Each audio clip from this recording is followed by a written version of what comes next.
নমস্কার বন্ধুরা, কুকিং প্যালেটে তোমাদের স্বাগত। আজকে বানাবো পুঁই চিংড়ি।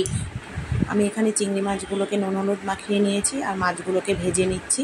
মাছগুলো ভাজা হয়ে গেছে। এবার ওই তেলের মধ্যে আমি একটু কালো জিরে ফোড়ন দিয়ে পুঁই শাকগুলোকে দিয়ে দেবো। আমি এখানে সবজি দিয়েছি, ঝিঙে, কুমড়ো আর আলু দিয়েছি, আর স্বাদ মতো নুন, পরিমাণ মতো হলুদ দিয়ে এবার নাড়াচাড়া করে নেব। দিয়েছি হাফ চামচ আদা বাটা, হাফ চামচ লঙ্কা বাটা। এবার নেড়েচেড়ে একটু সেদ্ধ হয়ে যাবে, ঢাকা চাপা দিয়ে রান্নাটা করে নিয়েছি।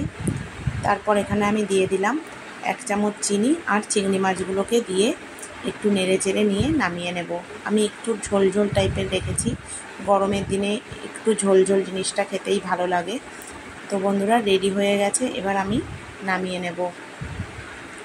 রেডি হয়ে গেছে পুঁই শাক দিয়ে চিংড়ি মাছ রেসিপি। তো কেমন লাগলো বন্ধুরা জানিও। ভালো লাগলে আমার চ্যানেলটা সাবস্ক্রাইব করে দিও।